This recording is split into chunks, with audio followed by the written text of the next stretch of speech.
उसने कहा देखो मैं अपनी गलती से उस लकड़ी के साथ टकराई, मुझे ठोकर लगी, मेरे सर पे चोट आई और तुमने बिला वजह उस मजलूम को मारा। यकीनन उसने बद्दुआ की होगी और उसके नतीजे में अल्लाह का यह अज़ाब नाज़िल हुआ है। इससे पहले कि कोई इससे भी बड़ी मुसीबत नाज़िल हो, हमें चल के उस मजलूम से मुआफी मांगनी जाए। दोनों मजलूम के पास पहुंचे, दो जानू होके बैठ गया पीछे। हमारे लोग वैसे तो सीधे नहीं होते ना, मजलूब इनको सीधा कर देते हैं। सालिकीन से सीधा होना बड़ा मुश्किल है। हुजूर माफ कर दे, वो उधर तवज्जो ही नहीं दे रहा, ये तकरार के साथ कह रहा है हुजूर माफ कर दे, वो बिल्कुल मुतवज्जे नहीं हो रहा। जब बहुत ज्यादा तकरार इसरार किया तो पीछे मुड़ के कहा बात क्या है, मसला क्या है, क्या बात कर रहे? उसने कहा हुजूर वो गलती हो गई थी। कौन सी गलती? उसने कहा वो सुबह जनाब यहां से गुजरे थे। वो उसने कहा अच्छा अच्छा वो लाठी तुमने मारी थी? उसने कहा हाँ मैंने मारी थी, गलती से मारी थी, गलती हो गई, माफी चाहता हूं। ये बस मेरा ये हाल देख ले, अल्लाह ने मुझे सजा दे डाली, आप मुझे माफ कर दीजिए। कहा भाई क्या अपना काम कर, हम कोई बददुआ देने के लिए थोड़ी बैठे हैं। तूने हमें लाठी मारी, यकीन कर हमने तो सोचा भी नहीं कि किसने मारी, क्यों मारी। हमारे जिन में तो एक ही ख्याल आया कि अल्लाह चाहता था हमारे सर पे लाठी पड़े, सो पड़ गए। हमने तो इससे ज्यादा सोचा ही नहीं, हमने तो इसको खुदा की रजा पे मुनहसिर कर दिया था। अल्लाह चाहता है हमारे सर पे कोई लाठी मारे, सो मार गए। हमने तो पीछे मुड़ के देखा भी नहीं। उसने कहा हुजूर अब जाने भी दे, माफ कर दे। जब बार बार कहा ना माफ कर दे, तो उस वक्त जो मजलूम ने बात कही ना, मैं वो बात आपको सुनाना चाहता था। ये जो हाल और काल के वारिस बन जाते हैं ना, फिर उनकी कैफियत क्या होती है। मजलूम ने सारी कैफियत एक जुमले में बयान करके रखा, निचोड़ बयान कर दिया। जो अल्लाह के साथ इनके इन बंदों का ताल्लुक होता। उसने कहा मुझे ये बताओ, जब तेरी बीवी को चोट लगी थी, तेरी बीवी को चोट लगी थी, इसने तुझे कहा था इसे मार? इसने तुझसे मुतालबा किया था कि मुझे चोट आई है, तू मेरा बदला ले, तू इसके सर पे लाठी मार, तुझसे कहा था? कहा नहीं। कहा तुझे अच्छी लगती है ना? कहा हाँ अच्छी लगती है। इसके सर पे चोट आई, तुझसे बर्दाश्त नहीं हुआ, ऐसा ही हुआ? उसने कहा जी बिल्कुल ऐसा हुआ। तो कहा हम भी तो किसी को अच्छे लगते हैं, हम भी तो किसी को अच्छे लगते हैं, उसे कहने की जरूरत नहीं पड़ती, हमारे बदले वो खुद ले लिया करता है। ये इनका ताल्लुक होता है अपने रब्बे जुल जलाल से। बात से बात निकलती चली जा रही है और मैं अब इसको खत्म भी करना चाहता हूं, देर हो रही ज्यादा। आपने कई मर्तबा सुना होगा डॉक्टर साहब यहां गालिबन खुतबा भी देते हैं, और हम तो डॉक्टर साहब के खुशाचीन हैं। डॉक्टर इकबाल रहमतुल्लाह ताला अलैह ने उस किस्से को मंजूम किया है, अबू अली कलंदर रहमतुल्लाह ताला अलैह को। अबू अली कलंदर रहमतुल्लाह ताला अलैह का एक गुलाम पानीपत की गलियों में जा रहा है और हाकिम वक्त का लश्कर आ रहा है। हाकिम वक्त खुद आ रहा है, वहां से गुजर रहा है कोई उसका आमिर, उस शहर का हाकिम वहां से गुजर रहा। हटो बचो के नारे लग रहे। यहां भी होता है क्या नहीं? हमें इस्लामाबाद में तो बड़ी मुसीबत, यकीन करें दफ्तर में जाना मुसीबत। बाज़ दफा तो 3-3, 4-4 घंटे। हमसे तो वो कुत्ते अच्छे जो रास्ते में पड़े हुए होते हैं और अपने सरबराह मुमलिकत का चेहरा देख लेते हैं, हमें तो वो देखना भी नसीब नहीं होता। हमें तो इतना दूर कर दिया जाता है। बहरहाल जिसका जिससे ताल्लुक होता है उसी को देखना नसीब होता है।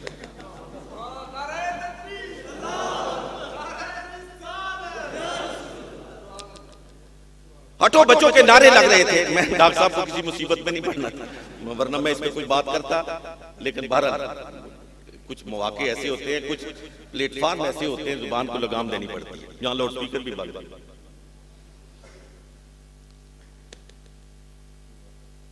वो जो हजरत अबू अली कलंदर का एक गुलाम रास्ते में जा रहा है, बेपरवाह जा रहा है, कोई हटो बचो के नारू से उसे दिलचस्पी नहीं।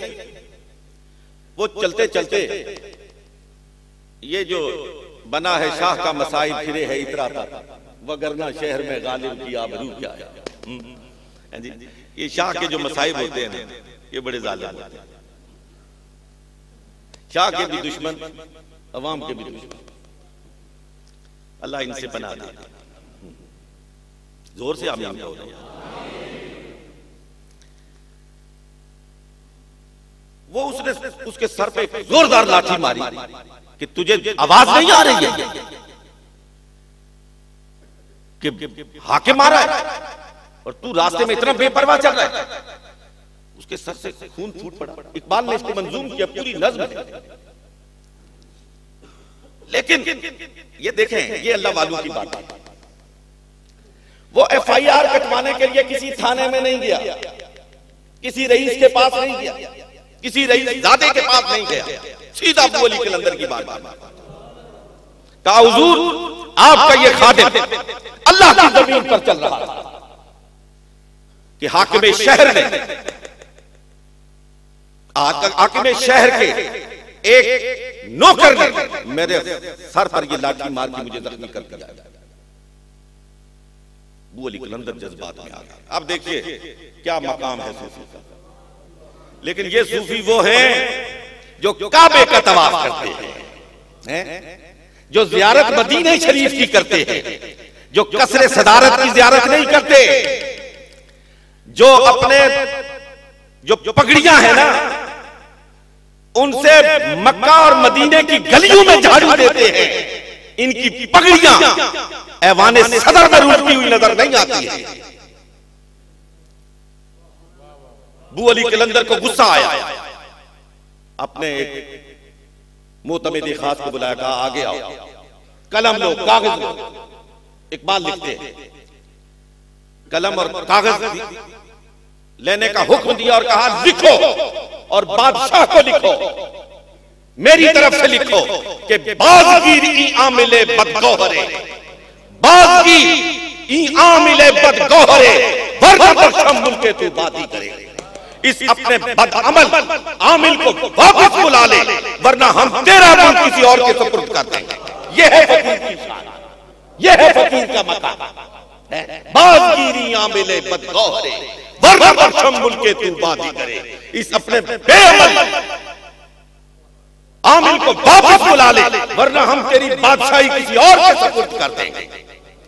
और इस खत का कोई ये नहीं था कि मेरे नाम ये अलाटमेंट कर दो, अलाटमेंट करवाओ ना तो फिर खत की कोई परवाह नहीं करता। जब ये खत बादशाह के पास पहुंचा ना तो तहलका मच गया। कैबिनेट की मीटिंग बुलाई गई कि अबू अली कलंदर का खत आ गया है, बताओ क्या किया जाए। कहा बचने की एक सूरत है। कहा क्या? कहा अमीर खुसरो बड़ा साहिबे तर्ज बयान है, बड़ा सलीका शार है, अगर उनकी खिदमत हासिल की जाए और वो हमारी सिफारिश लेके अबू अली कलंदर के पास जाए फिर बात बन सकती है। दूसरे ने कहा ये मुमकिन तो है लेकिन वो ख्वाजा निजामुद्दीन औलिया के गुलाम हैं, जब तक ख्वाजा साहब इजाजत नहीं देंगे वो नहीं जाएंगे। ख्वाजा साहब से दरखास्त की गई कि अमीर खुसरो को इजाजत दी जाए, अबू अली कलंदर की बारगाह में सिफारिशी बन के जाए। बादशाह सिफारिशी बना के अमीर खुसरो को भेज रहा है अबू अली कलंदर की बारगाह में। अमीर खुसरो जाते हैं और वहां अपना साथ छेड़ते हैं। अबू अली कलंदर रहमतुल्लाह अलैह जरा बर्फ पिघलती है, जोश ठंडा पड़ता है तो अमीर खुसरो खड़े हो जाते हैं, कहते हैं हुजूर एक गुजारिश है, अगर आप इजाजत फरमाएं तो अर्ज करो। हाँ खुसरो बोलो क्या बात? कहा इस मर्तबा बादशाह को माफ कर दीजिए, इस मर्तबा बादशाह को माफ कर दीजिए। कहा तेरी सिफारिश मंजूर है, उसे कह कि इस तरह का अमल फिर नहीं होना चाहिए, किसी गरीब पर किसी मजलूम पर हाथ नहीं उठना चाहिए, वो इससे बाज आ जाए हम उसको माफ करते हैं। ये वो मकाम है कि जहां पे काल और हाल जमा हो जाता है तो फिर उनकी जुबान से कोई जुमला निकलता है तो बादशाह लर्जा बरअंदाम हो जाता है। आप तो लाहौर के करीब बिल्कुल रहते हैं, दौर तो आते जाते रहते होंगे। सच्ची बताना है, काफी लोग बैठे हैं यहां। एक वहां बादशाह का बाजार है। बादशाह वो है जिसकी हुकूमत चीन की सरहदों से लेकर ये जो आजाद रियासतें हैं यहां तक फैली हुई। नाम उसका कुतुबुद्दीन ऐबक। कितने लोग हो जो उसके मजार का रास्ता जानते हैं? कितने देखा है? थोड़े होंगे, 2 होंगे, 4 होंगे, 5 होंगे, 10 होंगे। आपके शहर में कितने लोग होंगे? लेकिन ये बताओ आप में से किसने दाता साहब का रास्ता देखा है? हमारे दोस्त हैं खुर्शीद गिलानी साहब, अल्लाह ताला उनको खुश रखे, उस जहान में खुश रखे, उस जहान में आबाद रखे। उनके मजार पर अल्लाह ताला अपनी रहमतों की बारिश बरसाए। बड़ा खूबसूरत एक जुमला उनका मेरे जहन में नक्श बगार शरीफ में कहा। बगार शरीफ में हमारी खानका पे तकरीर करते हुए उन्होंने कहा था, उन्होंने कहा कुतुबुद्दीन ऐबक के मजार पर दिन के 12 बजे जाओ, मगमूम नजर आता है, लेकिन दाता के दरबार पर रात के 12 बजे जाओ, इंसानों का हुजूम नजर आता है। इंसानों का हुजूम नजर आता है। जब ये अल्लाह के हो जाते हैं, मखलूक इनकी हो जाती है। जब अल्लाह से यारी लगा लेते हैं, यकीन कीजिए मखलूक इनके दर पे सवाली बन जाती है। जब ये एक खुदाए बेनियाज के बन जाते हैं, सारी दुनिया इनकी नियाजमंद बन जाती है। ये ख्वाजा कुतुबुद्दीन बख्तियार काकी रहमतुल्लाह तआला अलैह को ख्वाजा अजमेरी ने मुकर्रर किया दिल्ली में। तो जरा दिल्ली की फिजा थोड़ी सी कुछ जेलसी में मुब्तला होगी। नाम नहीं लेता हूं, किसी सूफी का नाम लेना मुनासिब नहीं होता, लेकिन ये एक फितरी सी बात है, हो जाता है। कुछ इस तरह की कैफियत हुई तो हजरत ख्वाजा अजमेरी जब दिल्ली तशरीफ लाए तो कैफियत को महसूस किया। एक बुजुर्गों ने जरा शिकायत भी की, तो आपने ख्वाजा कुतुबुद्दीन बख्तियार काकी से कहा जरा थोड़ा सा यहां रुक के मैं आपकी तवज्जो एक खास जानिब मबजूल कराना चाहता हूं। देखिए पीर और मुरीद का रिश्ता क्या होता है, उनका ताल्लुक क्या होता है। इसको तो बिल्कुल आज एक ढोंग सा बना दिया गया है, बिल्कुल मुख्तलिफ चीज है। वो जो पीरी मुरीदी है वो कुछ और चीज है, वो बात भी कुछ और है। ख्वाजा अजमेरी पीर है, कुतुबुद्दीन बख्तियार काकी खलीफा मजाज है।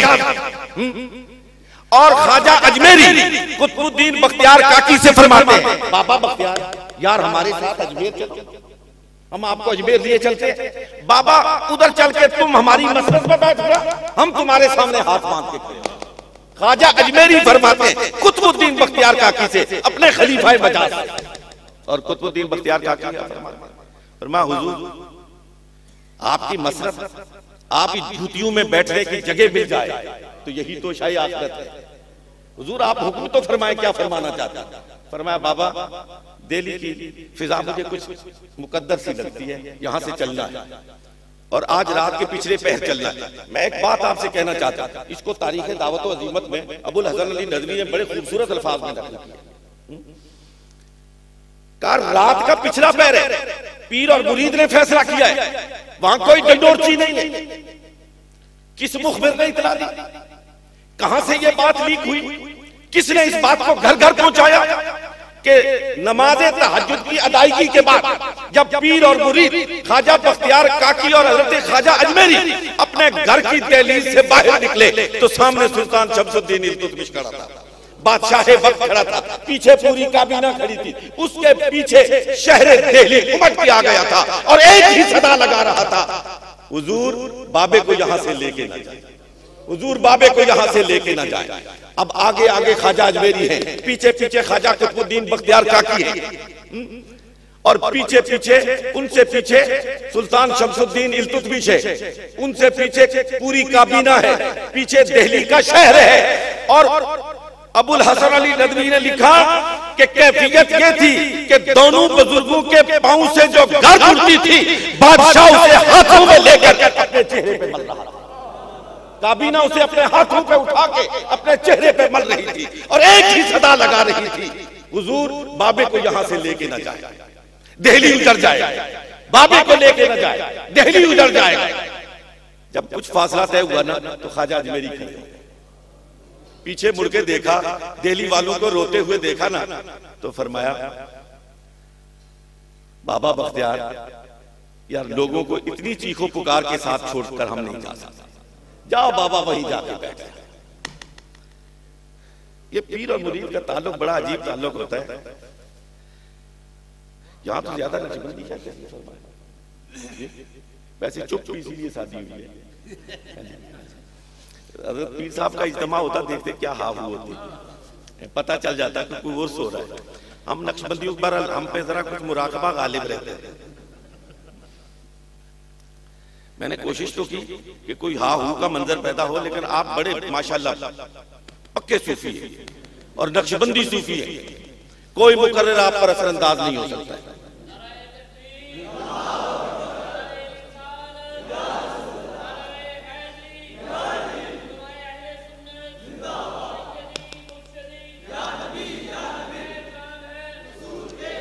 मुल्तान में एक मर्तबा हज़रत जी ख्वाजा कुतुबुद्दीन बख्तियार काकी, ख्वाजा निजामुद्दीन औलिया और उनके पीरो मुर्शिद हजरत ख्वाजा अजमेरी, कुतुबुद्दीन बख्तियार काकी, बाबा फरीदुद्दीन गंजे शक्कर और ख्वाजा निजामुद्दीन औलिया तीनों इकट्ठे हो गए।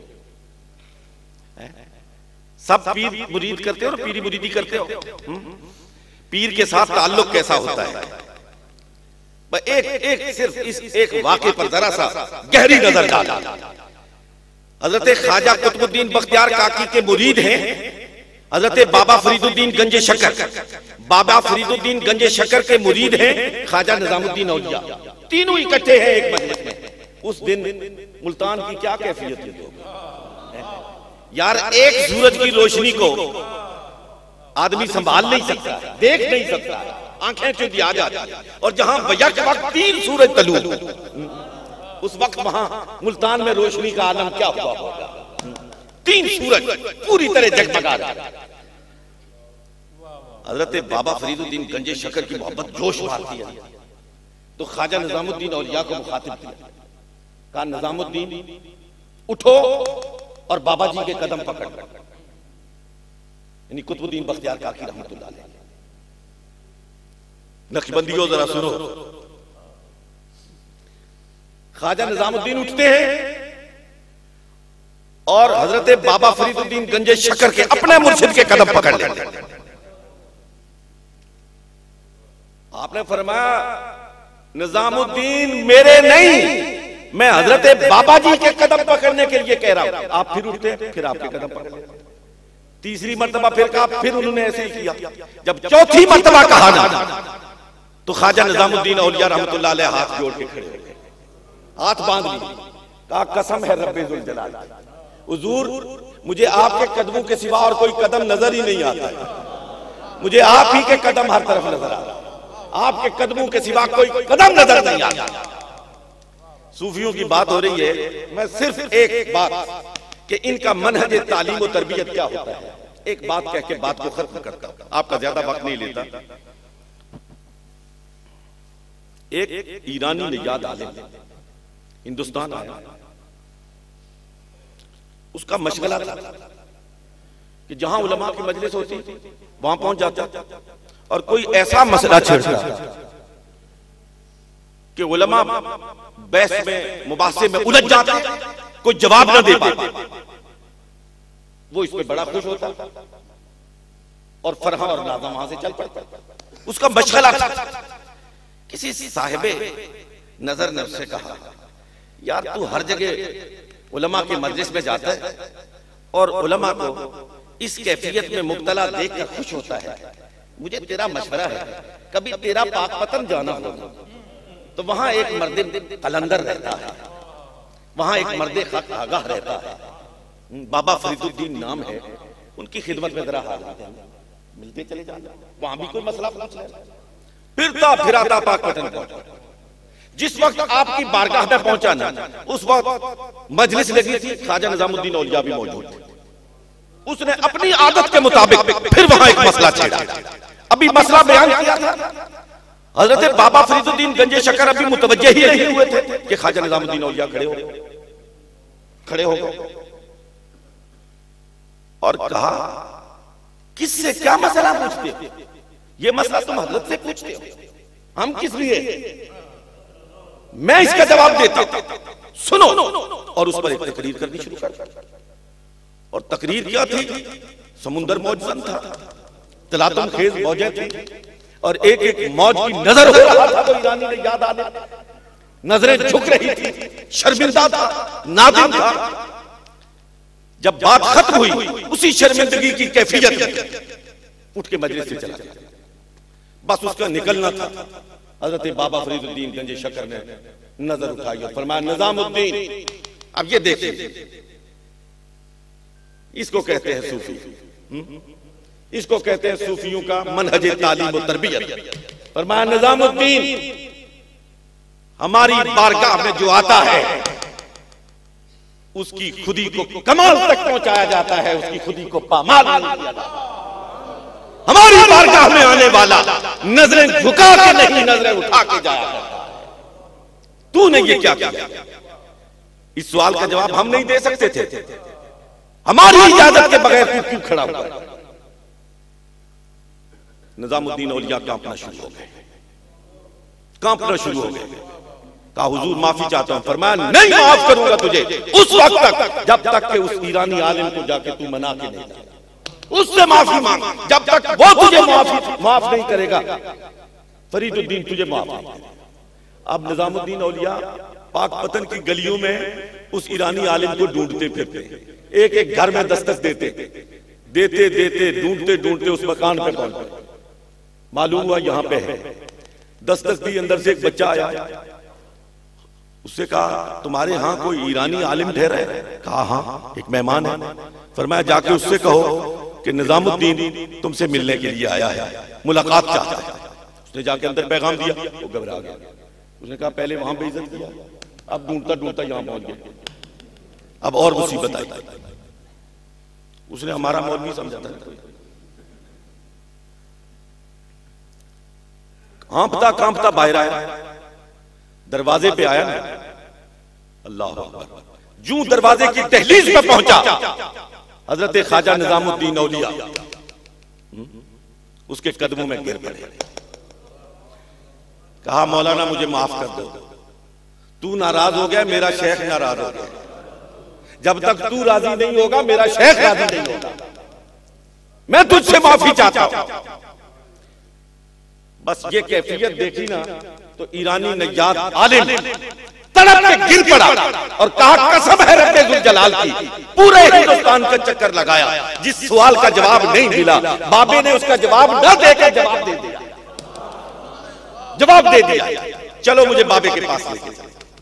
अब थोड़ी देर गुजरती है, मजलिस वाले देखते हैं आगे आगे निजामुद्दीन औलिया आ रहे हैं, पीछे पीछे ईरानी आलिम आ रहा है, दौड़ के आपके कदमों में गिर पड़ा। कहा, बाबा जी माफी चाहता हूं, पहले किताब पढ़ी थी, वर्क पढ़े थे, अब हाले दिल पढ़ लिया है। जी काल से भी गुजरा था, हाल से आपने गुजार दिया है। जो मसला कहीं समझ नहीं आया था, वो मसला यहां पे आके समझ आ गया है। इसको इकबाल कहते हैं, दमे आरिफ नसीमे सुबह है, दमे आरिफ नसीमे सुबह दम है, इसी से रिशाए मानी में शब है।